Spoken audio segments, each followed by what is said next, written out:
Well, I'm trying to look the part. You are. You're doing. Where's your martini? My boudoir. This is vodka, actually. I loved it. You had the martini at the. I know. Why not?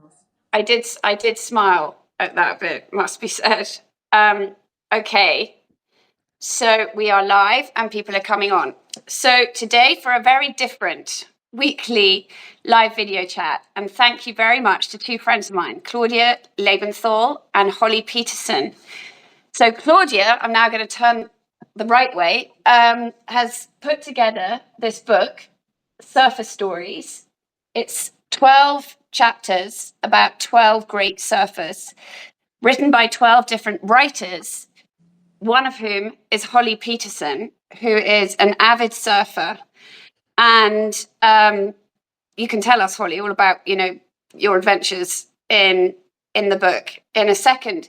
But it's a really interesting book, Claudia. And I was saying, because when I wrote the introduction this morning, I described it as a coffee table book. And I realized it really isn't. It's actually a very, very interesting, on one level, it's a piece of journalism. And, I was fascinated as to how you got to the 12 writers before you even get to the 12 surfers. And you said in your introduction, some people said no. But one of the writers, other than Holly, is a guy I'd forgotten all about, the Brett Crozier, right? The captain of the boat, the guy who had command taken away from him because he was brave enough to say there was an outbreak of COVID on his boat. That was extraordinary. So can you just tell us, to begin with, what was the idea behind the book? How did you come up with someone like him? What's the genesis of this? Well, it's sort of funny because as I write in the intro, like how I got to all these writers is as interesting as the stories themselves, and it was really very organic. Like some people I knew, some people I didn't. Like Holly, I knew, who's over there. Although, funnily enough, even though we grew up in New York City and had connections where her brother dated my high school boyfriend, it was like whole New York City private school thing. We actually never met, but I did happen to know she surfed. And so she was an easy connection and said yes. And then Brett was sort of at the end of the line. And it's funny, you said picture books, coffee table book. Well, that sort of is my background. I've always been a creative director, photo director. So everyone would assume that I was doing a coffee table book, having done many of those. Well, not many, but quite a number of them. And as I was talking about the book, everyone kept saying, they're going to be photographs, they're going to be photos. I'm like, yes, but it's not a picture book. I had to keep sort of enforcing to a bit of like pushback. It's like, this is a book of essays, and people don't read coffee table books. They read books that are a nice size, and they can keep by their bed, keep in their bag. But at the same time, it is visual. It does have pictures. And I wanted it to still have that, because I can't help myself, that visual appeal.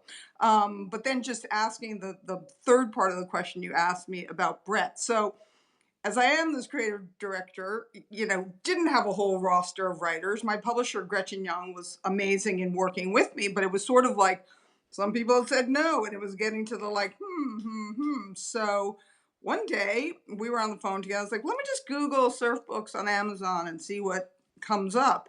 And sure enough, this book, and I apologize, I don't remember the title, but it's like Surf Where You Find It, The Life of a Maverick Surfer.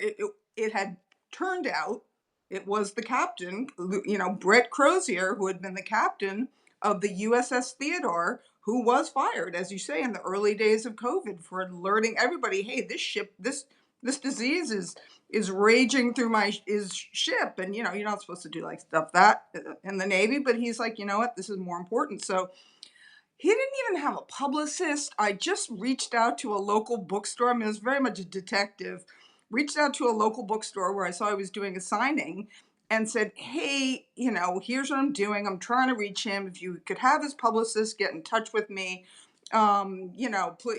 please do. And I awoke 2 days later to an email saying, hi, I'm Brett Crozier, and I'd love to write a story for you. And I'd like to write about Bethany Hamilton, the young surfer, Mhm. many remember, who lost her arm in the shark attack. And he said, the reason I want to write about her is because the bravery she showed getting into the water 26 days after that shark took her arm matches any combat veteran with whom I'd ever served. And so I'll let Holly speak too, but really the writers chose the surfers.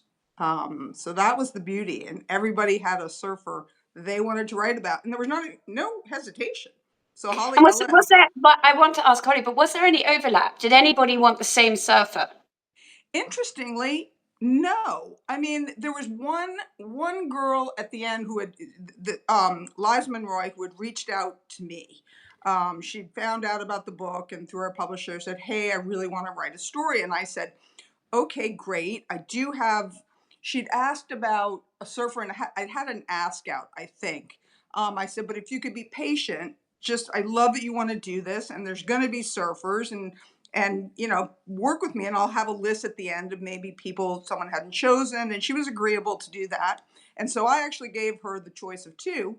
Um, Lisa Anderson, who, as I write in my introduction, I would have written about, who I was a little bummed has a heavy presence in my introduction, and Kayla Kennelly, who a big wave female surfer. She won Red a Woman, which I loved, whose story is much bigger than just her big wave surfing, as are many of these stories in the book.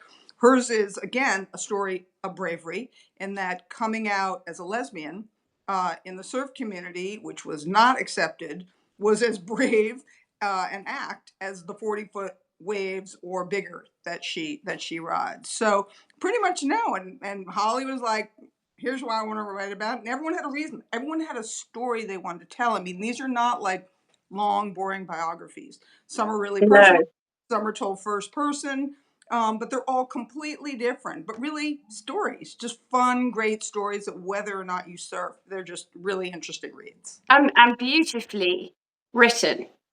I have to say, and Holly, I mean, I thought your chapter is a really, really wonderful piece of writing.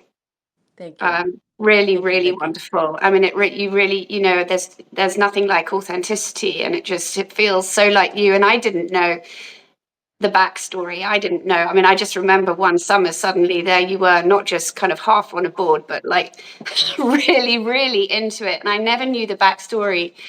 So why don't you talk about it? And I mean, the other thing that was fascinating was your relationship with this man, Wingnut, because again, you sort of think of surfing for whatever reason you do it, or I had, as a sort of solo activity, but it's almost like this, you've got a family member Yeah. with you. Well, I started surfing when I was 43. I was getting a divorce. I had 3 kids. 4 of my closest friends had died, and my brother's wife had terrible breast cancer at age 36 with 2 babies. So it was a very monumental few years in my life, and I hope to never have any like that again. But there is something that I know a lot of people listening right now know about, which is that salt water serves as a salve. There's something Mm. about getting into the salt water and feeling it around you. Sometimes I call it amniotic, but there's a feeling one has that isn't unlike, going down the slopes or hitting the hitting the nine Yeah. iron down the range or whatever kind of rush one gets from a sport. I always say surfing is like that cubed because you have that rush of the sport and that rush of the moment of acing your partner, whatever your sport is.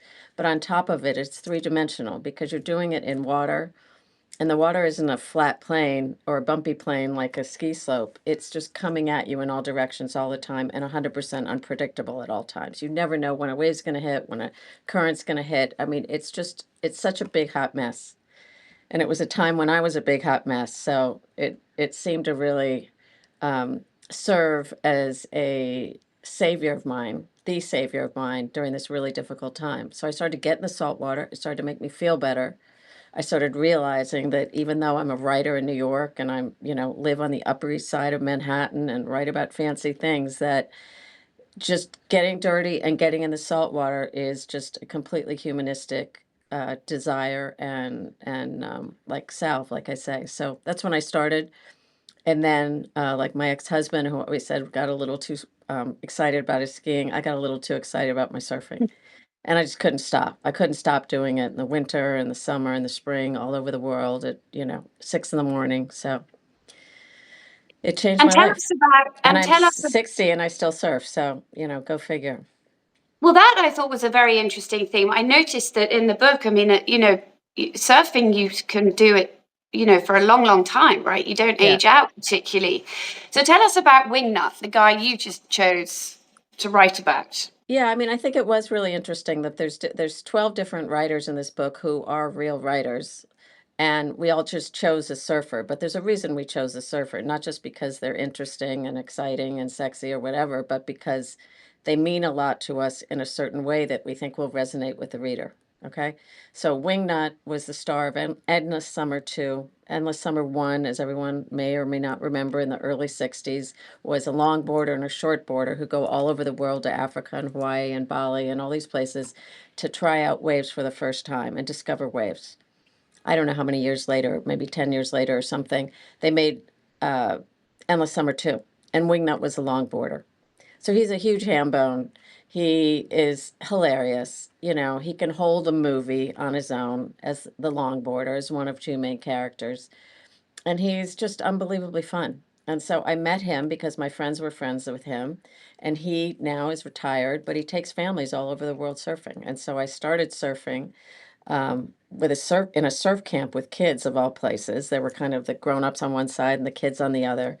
And one of the grown-ups knew Wingnut. And so four of us families, like 7 adults and 12 kids, started surfing all over the world together at that point in my life. And we've been everywhere together, probably 10 trips. But Wingnut's been on a bunch of them. So Wingnut's So, an and this amazing is, guy who makes you feel welcome and safe and is hilarious and ridiculous and immature and wonderful. So he's a great addition. and according to you, I mean, as I am not a surfer, but if I think I've understood this right, most surfers look behind them to judge when to jump up on the wave, except for you, Yes. Holly. And he's Yes. there pushing you. Is that, did I understand that right? Yeah. In my Upper East Side persona that I exist in and live in and authentically am, um, I started when I was 45. I didn't start, like they call them groms, I didn't start as a little kid who's just getting banged up and jackknifing and going all over the place all the time. I'm also not a macho dude. I'm also not one of these type A people who's doing triathlons. There's a lot of people that start around my age, 40s, 50s, but they really want to get into it and they want to, learn it and master it. I wasn't particularly interested in any of that. I just wanted to feel that rush of being on the wave and be with my kids and laugh a lot and stop crying. So the way that I did that was I surfed with surf instructors. And I said, this is going to sound really kind of hugely losery, but I really have no interest in learning how to catch the wave, but I can stand up and surf, which I could do, frankly. I was Yeah. athletic and strong enough to do that, and I'm strong enough to paddle out. So I'm not just a complete and total fraud and wuss. But so the surf instructors pushed me in the wave. And Wingnut thinks that's the most ridiculous thing in the world that I need to learn. So we always fight about this. And he always explains it's not a team sport, it's a solo sport. And I say, precisely, Wingnut. For me, it's a team sport. You've gotten me out of my depression. You've helped me through this unbelievable period of mourning. And I adore you. And I adore how you keep us safe. And I totally want to surf every minute with you. And I want you to tell me when to go and when not to go and keep me safe. And I'm a mom. So, it's not that crazy. But to It's all the one. surfers listening, like getting a push into a wave is just like, so deeply embarrassing. Not to Did me, make though. for a great story, I will have to Well, say. well, Claudia, I was going to ask you that. So, because, again, this is not something I'd ever thought about, but you read the different stories in the book and, you realize that there is a surfer's world. And, you sort of mentioned that when you talked about the culture. I mean, you know, what is that world? I mean, is it a bunch of people who go travel the world looking for, you know, higher waves, difficult reefs? Is it, I mean, how do people come together in this community? Because it is a solo sport, you know, ultimately. I for think some. there's this word that they all use, and it's a little cliched, called the stoke. There's this feeling that I've gotten I'm not as good of a surfer as Holly is, but those moments when you're like, "Whoa! I stood up, I caught it." It is addictive, and it is something that is like a collective spirit feeling that you don't have to surf together for surfers to feel that connection. They've all felt it. And in the last few weeks, just immersing myself and being with so many surfers and really immerse in the community and somehow feeling like, oh my God, well, wait till they catch on that I really, I'm not as deep into it, but I have a passion. My passion comes again from a visual, from a cultural, there's so much history, there's so much photography, the style, all of it that has really mesmerized me. But in seeing the common themes of these stories that come through, and there were this collective feeling that brings surfers together, whether or not they've ridden a wave together. And whether it's, people have asked me, well, what's your favorite wave? And I jokingly say it's Waikiki, which is probably the easiest wave in the world to surf on. And you could literally, like, do your nails while you're standing up there. Like but no one gives me a hard time for it. They're like, that's a great wave. Like, everyone is so appreciative of the fact that you're doing it, and are part of this community. And it's a very welcoming community. Now, they may not be so welcoming if it's a very proprietary break and you're an outsider that suddenly wants to go surf there. That gets problematic. But in terms of that collective feeling, and yes, you are a part of our community, the spirit of our community, that's pervasive, and that's, I think, what unites that community together so beautifully, so powerfully. Had everyone in the book, had the 12 well-known surfers, did they know each other? Most of them do. Yes. Most of them do. I'm just trying to think if there's, yeah, I'm just trying to think of my list here. They do, whether they all hang out together, grew up surfing together, some age difference. But there's one who's no longer with us, who, the woman Rel Sun, who I had really, really hoped someone would write about. Because as I said, I didn't choose the surfers. I chose the Yeah. writer, and they chose the surfers. And we were getting down to the end. There were certain surfers that I knew about or I had met, that I was really like, oh, I really hope someone writes about. Rel Sun being one of them, who died, in the early 90s. She became very famous in Hawaii in the 70s and 80s. She was longboarder and really defined what's become the word aloha, which really, the more I've heard surfers talk about that word, Jerry Lopez in particular, aloha means love. That's really what it means in the end. And she was diagnosed with breast cancer in the early 80s. She was given 1 year to live and outlived that diagnosis by 15 years. Going on, yes, to still surf, but to become a pioneer in women's health, uh, which was not something you did in Hawaii in that area, talking about breast cancer awareness. And she was someone whose legend, I had the honor of meeting her in the late 90s. And I will never forget being introduced to her. It was that she had started this contest for girls on Makaha, which is like the other side of Oahu, kind of a hairy part of the island. And someone had taken me to, said, oh, Claudia, this is Rel. And I was, wow, I was like, wow, Rel. And she was in throes breast cancer then. And she gave me this hug. I will never forget the power of that hug, because in that hug was aloha, which was love. And I'm talking about her because she was someone that not a lot of people met, because maybe she died before they had a chance to. But her cult, her legend is so huge, that when I say to people, oh, I met her, people are like, wow, I can't believe it. And I knew at the time it was special. But yeah, so there's some that they knew of, a legend. And I was so happy that Karen Rinaldi wanted to write about her.